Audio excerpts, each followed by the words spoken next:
പിന്നെ ഞാൻ എന്തിനാ നമ്മുടെ നാട്ടിലെന്ന് വെച്ചാൽ നമ്മുടെ നാട്ടുകാരെത്രയാ നമ്മളെ സഹായിക്കുക. അപ്പൊ പിന്നെ ആർക്കും ഒരു ബുദ്ധിമുട്ടാവണ്ടെന്ന് പറഞ്ഞാൽ ഞാൻ ഇവിടെ കിടന്ന് ആരും അടിച്ചിറക്കത്തില്ല. അത് തന്നെ. അപ്പോൾ എന്തായാലും ഞാൻ ഈ ഷൂട്ട് ചെയ്യുന്ന ജനങ്ങളിലോട്ട് മോനിപ്പം നിന്നെ കണ്ടില്ല. എനിക്ക് വേണ്ടിയിട്ട് എൻ്റെ ഈ അവസ്ഥ ആ ചെമ്മന്തു സാറിന് യൂസഫ് സാറിന് ആരെങ്കിലും ഒന്ന് എത്തിക്കാൻ. തീർച്ചയായിട്ടും ഞാൻ നമ്മുടെ ഈ രണ്ട് കാര്യം ശരീരമൊക്കെ മെലിഞ്ഞ് പിന്നെയും മോശമായി അവസ്ഥ അല്ലേ. ഇത് ചേച്ചിക്ക് ഒരു പ്രധാന പ്രശ്നം ഇത് ബ്ലഡിൻ്റെ ഇറിറ്റേഷൻ ഉണ്ട്. ഈ പ്ലേറ്റ് എടുക്കേണ്ട സമയം കഴിഞ്ഞിട്ട് 1 വർഷത്തിനകത്ത് വെച്ചെടുക്കണമെന്ന് അന്ന് ദുബായി വെച്ച് പറഞ്ഞത്. അപ്പം നാട്ടിൽ വന്നപ്പോൾ നമ്മുടെ സാമ്പത്തികവും എനിക്ക് നടക്കാൻ പറ്റുമെങ്കിൽ ഒരു ലോട്ടറി എങ്കിലും വിറ്റ് ജീവിച്ചാൽ എനിക്ക് നടക്കാൻ പറ്റത്തില്ല. ഒരു നേരത്തെ കഞ്ഞിക്ക് ഞാൻ ഒരു ലോട്ടറി കച്ചവടത്തിനെങ്കിലും ഞാൻ പോയാലും എനിക്ക് അതിന് പോലും പറ്റത്തില്ല. നടന്നെങ്കിലല്ലേ ഒരു ലോട്ടറി വിൽക്കാൻ പറ്റൂ. അല്ലാതെ എനിക്ക് അതിന് പോലും എന്നെ കൊണ്ട് പറ്റാതെ ഞാൻ എന്ത് ചെയ്യണം? ഒരു 5 മിനിറ്റ് നടന്നാൽ എനിക്ക് അന്നേരം ഡിസ്കിനും പ്രോബ്ലം വന്ന് അന്നേരം എവിടെങ്കിലും ഇരുന്നേ പറ്റും. അല്ലെങ്കിൽ ഞാൻ എന്ത് ചെയ്യും? അപ്പം പിന്നെ ഞാൻ വിചാരിച്ചു പോരാ, ഇവിടെ അപ്പോൾ ആരും അടിച്ചിറക്കത്തില്ല, പിന്നെ ഇവിടെ കിടന്ന് ചത്താലും അമ്പലക്കാരെങ്കിലും നോക്കിക്കോളൂ എന്ന് വിചാരിച്ചു. നമസ്കാരം സുഹൃത്തുക്കളെ, ഞാൻ ഇവിടെ നമ്മുടെ ഓച്ചിറ അമ്പലത്തിലൊരു ഷൂട്ടിങ്ങിൻ്റെ ആവശ്യമായിട്ട് വന്നത്. അപ്പോൾ ഞാൻ ഒരു ചേച്ചിയെ കണ്ട് ഇവിടെ ഇരിക്കുന്ന ചേച്ചി. നമ്മുടെ ഈ ഓച്ചിറ അമ്പലത്തിൽ ഒരുപാട് ആളുകൾ അങ്ങനെ അമ്പലത്തിൻ്റെ ചുറ്റും ഇരിക്കും. അപ്പം അങ്ങനെ ആ ഒരു കൂട്ടത്തിൽ എനിക്ക് പരിചയമുള്ള ഒരാളിനെ ഒന്ന് കണ്ട് ഞാനൊന്ന് പോയി നോക്കാം. ആ ചേച്ചിക്ക് എന്നെ മനസ്സിലാകുമെന്ന് നോക്കാം.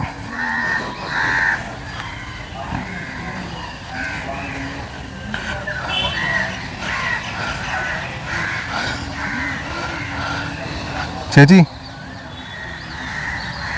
എന്നെ മനസ്സിലായോ? എന്നെ ഓർമ്മ കിട്ടുന്നില്ലയോ? വിഷമിച്ചിരിക്കുമെന്ന് തോന്നല്ലേ? എന്തിനാ കരയുന്നേ? ഞാൻ ഇതൊന്നും തരട്ടെ, മൈക്ക് അങ്ങോട്ടൊന്ന് തരട്ടെ. എന്നെ ഓർമ്മ കിട്ടുന്നില്ലയോ? ഇതൊന്ന് കയ്യിലോട്ടൊന്ന് പിടിച്ചോ.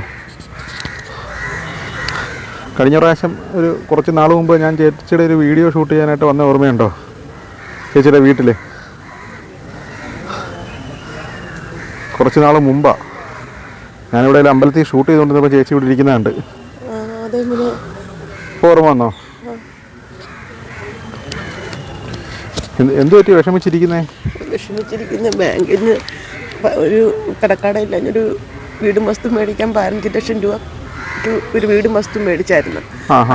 അതിൻ്റെ പൈസ കൊടുക്കാൻ വേണ്ടി ആ വസ്തുവും വീടും തന്നെ ബാങ്കിൽ വെച്ചിട്ട് അയാൾക്ക് പൈസ കൊടുത്തു. അയാൾക്ക് പൈസ കൊടുത്തിട്ട് ഗൾഫിൽ പോയപ്പോൾ 3-ാമത്തെ വീണത്. അപ്പം ലോണും അടയ്ക്കാൻ പറ്റിയില്ല, കാലും പോയി. അല്ല, അതിൻ്റെ ഒരു കാര്യത്തിനാണ് നമ്മളന്ന് ചേച്ചിയുടെ കാലിൻ്റെ ചികിത്സകളെ കാല് റെഡി ആയില്ലല്ലോ. റെഡി ആയില്ല. അപ്പം ബാങ്കുകാർ ഇവിടെ 2 പ്ലേറ്റ് ഉണ്ട്. കാല് മൊത്തത്തിൽ ഞാൻ ആ കാലിൻ്റെ പ്രശ്നത്തിനായിരുന്നു അന്ന് വീഡിയോ എടുക്കാൻ വന്നത്. അന്ന് അയ്യോ ഇപ്പം ആരുമില്ല സഹായിക്കാൻ. അങ്ങനെ ഞാൻ ഇനി പോരും അമ്പലത്തേക്ക് ഇരിക്കാന്ന് വിചാരിച്ചു. ബാങ്കുകാർ ചവിട്ടി ഇറക്കി അങ്ങോട്ട് പോകും. ബാങ്കുകാർ പ്രശ്നം ഉണ്ടാക്കിയോ? ജപ്തിയായോ? ബാങ്കുകാർ പറഞ്ഞ് ഇറങ്ങി പോകും പറഞ്ഞു. അയ്യോ, അത് ശരി. ഞാനിങ്ങനെ അമ്പലത്തിൻ്റെ ഒരു ഷൂട്ടിങ്ങുമായിട്ട് ബന്ധപ്പെട്ട് വന്നേ. അപ്പോൾ ഞാനിങ്ങനെ ഫ്രെയിം എടുത്തുകൊണ്ടിരുന്നപ്പം എൻ്റെ ഈ മൊബൈൽ ഞാൻ ഇങ്ങനെ വെച്ച് നോക്കിക്കൊണ്ടത് എനിക്ക് പരിചയമുള്ളൊരു മുഖം മൊബൈലിൽ കണ്ട്. അതാണ് ഞാൻ ദൂരിന്ന് വന്നത്.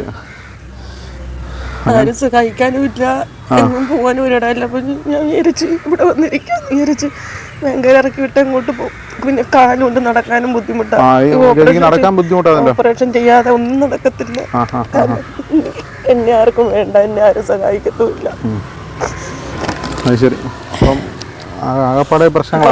ഇന്നിപ്പോ 2-3 ദിവസം കൊണ്ട് ഇവിടെ വന്ന് ഇതിലിങ്ങനെ കിടന്നോണ്ട് നീരുമുണ്ട്. നീരുമുണ്ട്. ഈ ചേച്ചിയുടെ കാല് ഇവിടെ ബെൻഡായി പോയപ്പോൾ അറിയാത്ത പ്രേക്ഷകർക്ക് വേണ്ടി പറയാം. ഞാൻ എത്ര നാൾ മുമ്പായിരുന്നു ഞാൻ വീഡിയോ എടുക്കാൻ വന്നേ? ഓർമ്മയില്ല. എനിക്കും തോന്നുന്നു 2 മാസം മുമ്പാണെന്ന് തോന്നുന്നു. 2 മാസം മുമ്പ് എൻ്റെ ചാനലിലേക്ക് ഒരു കോള് വന്നിരുന്നു. മറ്റേ ഞാൻ അന്നേ കണ്ടായിരുന്നു ബ്ലഡിന്റെ ഒരു പ്രശ്നമുണ്ട്.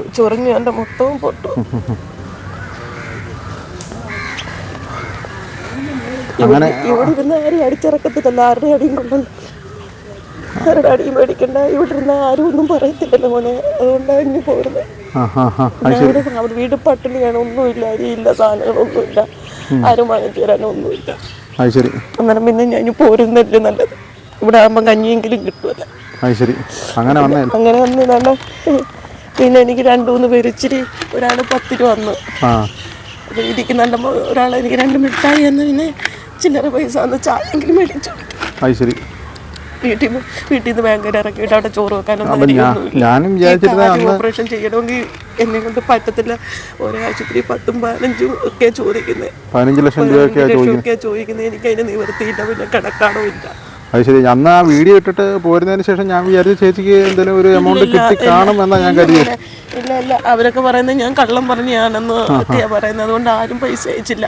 ഒരു സാറ് മാത്രം ഒരു 10,000 രൂപ അന്ന് അയച്ചു, അല്ലാതെ ഒരു പൈസയും വന്നിട്ടില്ല. എൻ്റെ അക്കൗണ്ട് ചെക്ക് ചെയ്താൽ അറിയാം.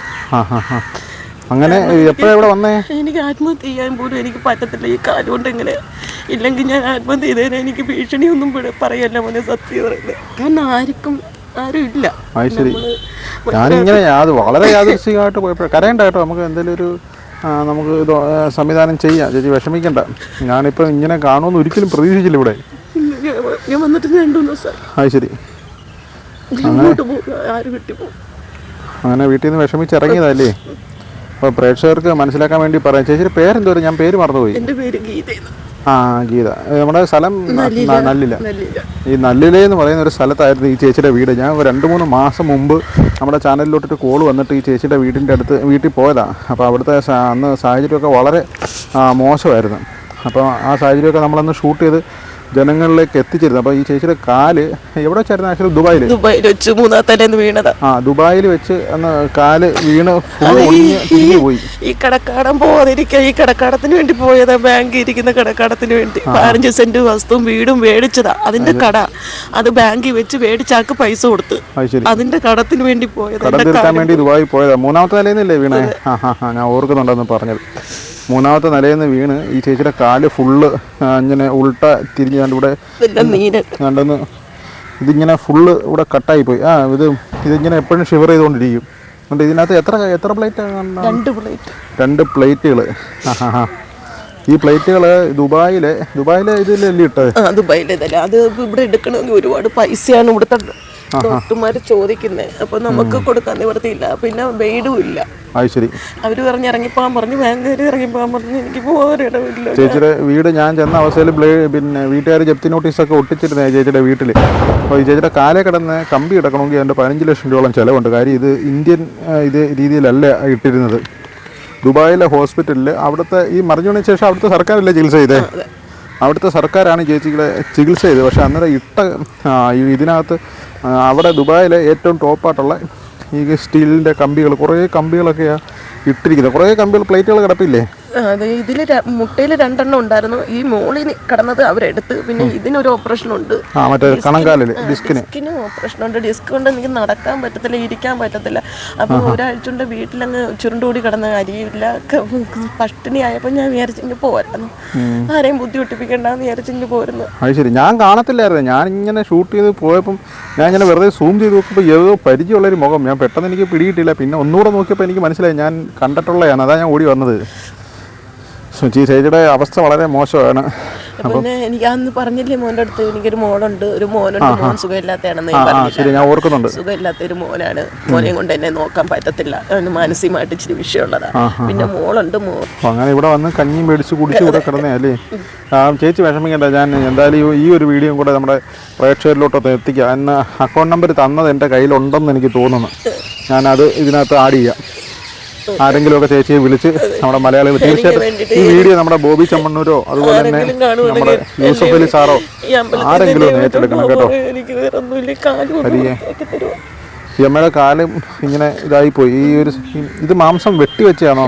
ഇത് ഇവിടുന്ന് തുടയെന്ന് വെട്ടി വെച്ചത്. ഈ തുടയൊക്കെ അങ്ങ് ക്ഷീണിച്ച് ഈ പ്ലേറ്റ് എടുക്കാത്തതുകൊണ്ട് ഈ തുടയുടെ മണ്ണൊക്കെ അങ്ങ് കുറേ ഈ കാലിന് വെയിറ്റ് കൊടുത്ത് ഈ കാലിപ്പോൾ അങ്ങ് തേമ്പിയതുപോലെ ആവുന്നു. ഈ കാല് ശരി. ഇതിന് വെയിറ്റ് കൊടുത്ത് ഈ അമ്മയുടെ കാലിൽ കിടക്കുന്ന 2 പ്ലേറ്റുകൾ എടുക്കേണ്ട സമയം കഴിഞ്ഞിട്ട് 9 വർഷമായില്ലേ? അതിന്റെ നട്ടും പൊട്ടും എല്ലാം ഗൾഫിലെയാണ്, നമ്മുടെ നാട്ടിലെ അല്ല. അത് പ്രേക്ഷകരൊന്നും മനസ്സിലാക്കണം. ആരെങ്കിലും എന്നെ സഹായിക്കാൻ പറ്റുമെങ്കിൽ അതായത് ചേച്ചിയുടെ ചികിത്സയുടെ യഥാർത്ഥ പ്രശ്നം എന്ന് പറയുന്നത് ഈ നട്ടും ബോൾട്ടും എടുക്കാനുള്ള ഉപകരണം വരുത്തിച്ചിട്ട് വേണം ഓപ്പറേഷൻ നടത്താൻ. ഈ നമ്മുടെ കേരളത്തിലില്ലെന്നാണ് അവർ ഡോക്ടർമാർ പറഞ്ഞെന്നെ ഒഴിവാക്കി വിടുന്നത്. ഇത് ആദ്യം എവിടെ ആയിരുന്നു കാണിച്ചത്? നമ്മുടെ മെഡിക്കൽ കോളേജിൽ പോയി അവിടെ പറഞ്ഞ് അത് എടുക്കാനൊന്നും പറ്റത്തില്ല, അത് കുഴപ്പമില്ല, അങ്ങനെ കിടന്നു. കിടന്നോട്ടെന്ന്. ഇതിപ്പോ അങ്ങനെ കിടന്നിട്ട് മാംസത്തെ കൊതഞ്ഞു പോയപ്പോഴാണ് എനിക്ക് അലർജി ആയത്. സ്കിന്നിനകത്തല്ല അലർജി ആയത്, ചൊറിഞ്ഞു പൊട്ടുന്നു. പിന്നെ ഞാനിപ്പോ എങ്ങോട്ട് പോകാനും ആരോട് പറയാനാ, എങ്ങോട്ട് പോകാനാ, അല്ലാതെ ഇപ്പൊ ഞാൻ എന്ത് ചെയ്യാം? ചേച്ചി ആരെങ്കിലും സഹായിക്കും, തീർച്ചയായിട്ടും ആരെങ്കിലും സഹായിക്കാതിരിക്കത്തില്ല. ഞാനും വിചാരിച്ചു അന്നാ നമ്മൾ വീഡിയോ ഒക്കെ ചെയ്തതിന് ശേഷം ആരെങ്കിലും സഹായിച്ച് കാണുമെന്നുള്ളൊരു പ്രതീക്ഷയായിരുന്നു. ഇല്ല പോലെ രണ്ടിടത്തും ഞാൻ എനിക്ക് ഫേസ്ബുക്കിൽ ഈ കമന്റ് ബോക്സ് ഒന്നും നോക്കാൻ എനിക്ക് അറിയില്ല, എനിക്ക് ഇംഗ്ലീഷ് ഒന്നും വായിക്കാനും എഴുതാനും അറിയത്തില്ല. ആരാണ്ട് പറഞ്ഞു നിങ്ങൾ പറഞ്ഞ് ഇത്രയും കള്ളാണെന്ന് പറഞ്ഞു. അപ്പം പിന്നെ ഞാനിനി അതിനകത്ത് എന്തോ ചെയ്യാനാ? എനിക്ക് തെറ്റാന്ന് പറഞ്ഞ് എനിക്ക് അയക്കാൻ അറിയത്തില്ലല്ലോ. അങ്ങനൊരു കാര്യം സംഭവിച്ചല്ലേ? ഇത് ഞാൻ അറിഞ്ഞിരുന്നില്ല. എന്തായാലും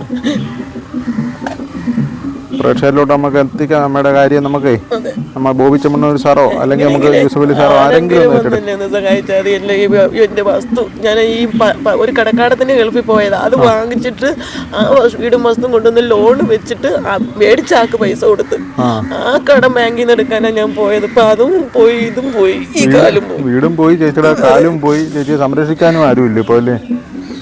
തീർച്ചയായിട്ടും ചേച്ചിയുടെ പ്രശ്നത്തിന് ഒരു പരിഹാരം ഒന്നുമില്ലെങ്കിൽ ഈ അമ്പലനട വെച്ചല്ലേ ചേച്ചിയെ കണ്ടത്. ഈ ഭഗവാന്റെ ഒരു കടാക്ഷം ചേച്ചിക്ക് എന്തായാലും ഉണ്ടാവും. 3 ദിവസം കഴിഞ്ഞു പോലെ എങ്ങോട്ട് പോകുന്നോന്ന് പോലും അറിയത്തില്ല. എവിടെ പോകണോ, വീട്ടിലോട്ട് എന്നാ അരിയുമില്ല, ഉപ്പുമുളകും ഇല്ല, അവിടെ ചെന്ന് വെച്ച് കഴിക്കാനോ അല്ലെങ്കിൽ അവർ ബാങ്കുകാർ വന്ന് ചവിട്ടി ഇറക്കുകയും ചെയ്യും. പിന്നെ അതിലും മുമ്പ് ഞാൻ എങ്ങനെയെങ്കിലും ഇവിടെ എത്തിയത് 1.5 ദിവസം കൊണ്ടാണ് ഇവിടെ എത്തിയത്. ഓരോരുത്തരുടെ കൈ സഹായത്തിൽ ഓരോരുത്തരുടെ വണ്ടി കൈ അടിച്ച് എണിച്ച് വിടുമ്പോൾ എത്തിയത്. അത് ശരി. ചേച്ചി വിഷമിക്കണ്ടേ? ചേച്ചിക്ക് എന്തായാലും ഇത് ഓച്ചറ ഭഗവാന്റെ മണ്ണിലല്ലേ ഇരിക്കുന്നേ. ഈ ഭഗവാൻ ചേച്ചിയെ കൈവിടത്തില്ലെന്ന് എനിക്കൊരു വിശ്വാസമുണ്ട്. എന്തായാലും ഭഗവാന്റെ ഒരു കരുണ ചേച്ചിക്ക് ഉണ്ടാവും. ഈ ലോകത്ത് ആരെങ്കിലും ചേച്ചിയെ സഹായിക്കാനായിട്ടുണ്ടാവും. ചേച്ചി പേടിക്കേണ്ട. എന്തായാലും ചേച്ചിയുടെ നമ്പർ ഞാൻ ഈ വീഡിയോയിൽ ഒന്ന് കൊടുക്കുന്നുണ്ട് കേട്ടോ.